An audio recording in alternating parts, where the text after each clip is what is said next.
ৰামদিয়াৰ ঐতিহাসিক 124 সংখ্যক ৰাস মহোৎসৱস্থলীত কৃষ্ণ বন্দনাৰে মুখৰিত। ভক্তপ্ৰাণ ৰাইজক আপ্যায়ন কৰিবলৈ আই মাতৃসকল লাড়ু বনোৱাত ভীষণ ব্যস্ততা। আই মাতৃসকলৰ মুখে মুখে কৃষ্ণ বন্দনাৰ মুখৰিত।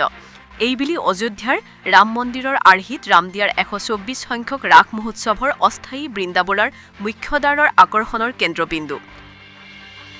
ৰাজ্যৰ ভিন্ন প্ৰান্তৰ লগতে ঐতিহ্যমণ্ডিত ৰামদিয়াৰ 124তম ৰাস মহোৎসৱৰ প্ৰস্তুতি তুংগত।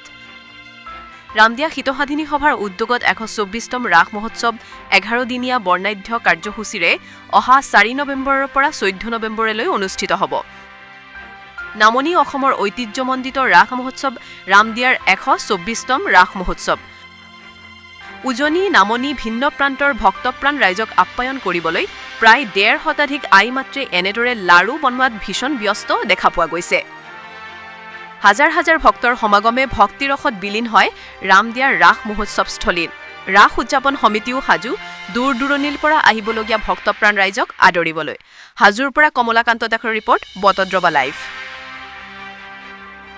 ও সুয়া শ্রী কৃষ্ণ মাথায় ময়ূরার পাখি মুখত বরখা মৃদু মৃদু হাহি এক হাতে মোহন বাহি এক হাতে রাধা বৃন্দাবনতে সুয়া প্ৰভুৰ কিন লীলা।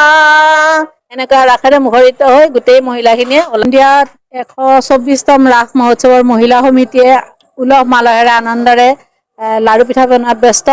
আৰু এই ৰাস অনুষ্ঠান আমাৰ ঐতিহ্যমণ্ডিত, বহুত বছৰ এই শতবৰ্ষ অতিক্ৰম কৰি 124 বৰ্ষ হৈছে এতিয়া।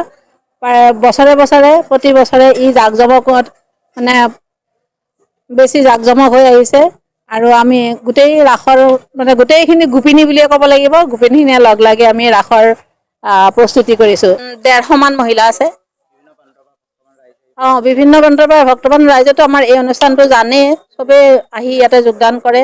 আৰু গোটেইখিনিকে আমি যিমান অতিথি আহে বা গণ্য মান্য VIP মানুহ আহে, তেওঁলোকক আমাৰ মহিলাখিনিয়ে যাতে তেওঁলোকৰ যাতে আতিথ্যত কোনো ধৰণৰ ত্ৰুটি ৰৈ নাথাকে, তাৰ বাবে আমি মহিলাখিনি তৎপৰ হৈ নিজৰ অঞ্চলৰ মানে সুনাম কঢ়িয়াই আনিবৰ কাৰণে যথেষ্ট তৎপৰ হৈ পৰিছে।